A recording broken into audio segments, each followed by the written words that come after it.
राधा स्वामी जी, आज की साखी में जानेंगे कि सत्संग का एक वचन भी हमें मौत से कैसे बचा सकता है। तो शुरू करते हैं जी आज की साखी। एक बार का जिक्र है। एक बहुत बड़ा चोर था। जब वह मरने लगा तो उसने अपने बेटे को बुलाकर नसीहत दी कि अगर तुझे चोरी करनी है तो किसी गुरुद्वारे, धर्मशाला या धर्म स्थान में न जाना, बल्कि इनसे दूर ही रहना। दूसरी बात, अगर पकड़े जाओ तो मानना नहीं कि तुमने चोरी की है, चाहे कितनी ही सख्त मार पड़े। लड़के ने कहा, सत्य वचन। इसके बाद चोर मर गया और उसका लड़का रोज रात को चोरी करता रहा। एक बार उसके लड़के ने चोरी करने के लिए किसी घर के ताले तोड़े। घर वाले जाग पड़े और उन्होंने शोर मचा दिया। आगे पहरेदार खड़े थे। उन्होंने कहा, आने दो, बचकर कहाँ जाएगा। अब इधर घर वाले खड़े थे, उधर पहरेदार। चोर जाए तो किधर जाए। खैर किसी तरह वह बच निकला। रास्ते में एक धर्मशाला पड़ती थी। उसे अपने बाप की सलाह याद आई कि धर्मशाला में नहीं जाना। अब करे तो क्या करे। आखिर यह सोचकर कि मौका देखना चाहिए, वह धर्मशाला में चला गया। बाप का आज्ञाकारी बेटा था। कानों में उंगली डाल दी कि सत्संग के वचन कान में न पड़ जाएं। अब मन आखिर अड़ियल घोड़ा है, इसे जिधर से मोड़ो उधर ही जाता है। कानों को बंद कर लेने पर भी चोर के कानों में यह वचन पड़ गए कि देवी देवताओं की परछाई नहीं होती। मन में कहा कि परछाई हो चाहे न हो, मुझे क्या। फिर मैंने यह वचन जानकर तो नहीं सुना। घर वाले और पहरेदार पीछे लगे हुए थे। किसी ने बताया कि चोर धर्मशाला में है। पड़ताल हुई तो पकड़ा गया। पुलिस ने बहुत मारा, लेकिन वह नहीं माना। उस समय नियम यह था कि जब तक मुजरिम अपराध न माने, सजा नहीं दी जा सकती थी। आखिर राजा के आगे पेश किया गया। वहां भी खूब मार पड़ी, लेकिन चोर न माना। उन्हें पता था कि चोर देवी की पूजा करते हैं, इसलिए पुलिस ने एक ठगनी को सहायता के लिए बुलाया।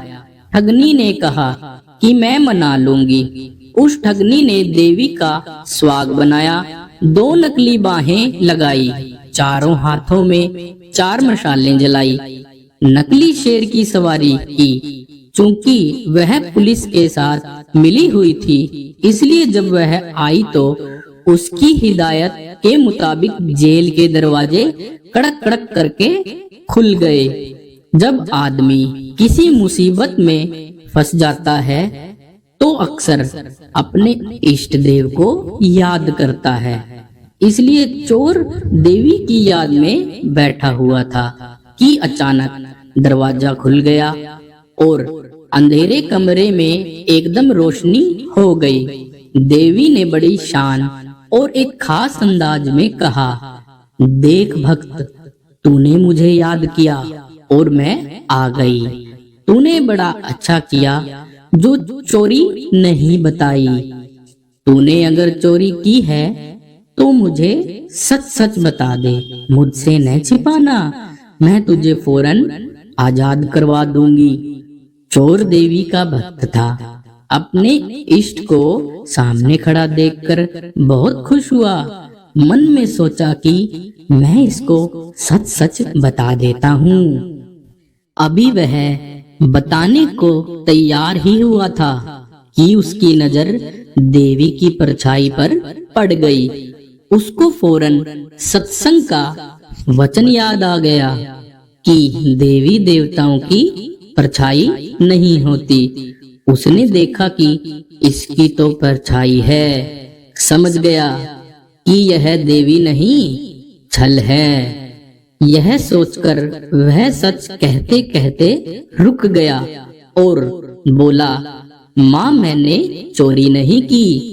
अगर मैंने चोरी की होती तो क्या आपको पता न होता? अब ठगनी के कहने पर जेल के कमरे के बाहर बैठे पहरेदार चोर और ठगनी की बातचीत नोट कर रहे थे।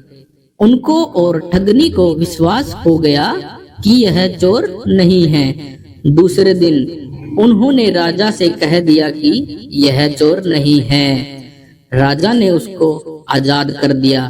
जब चोर आजाद हो गया तो सोचने लगा कि सत्संग का एक वचन सुना तो जेल से छूट गया, अगर सारी उम्र सुनूं तो पता नहीं क्या कुछ मिले। जब यह ख्याल आया तो रोज सत्संग में जाने लगा। किसी पूर्ण महात्मा की शरण ले ली, चोरी का पेशा हमेशा के लिए छोड़ दिया और महात्मा बन गया। राधा स्वामी जी। इस साखी से हमें यह सीख मिलती है कि सत्संग के बराबर न गंगा है, न यमुना है और न कोई अन्य तीर्थ है। कलयुग में सत्संग ही सबसे बड़ा तीर्थ है। वीडियो को लाइक जरूर करें और चैनल को सब्सक्राइब करें।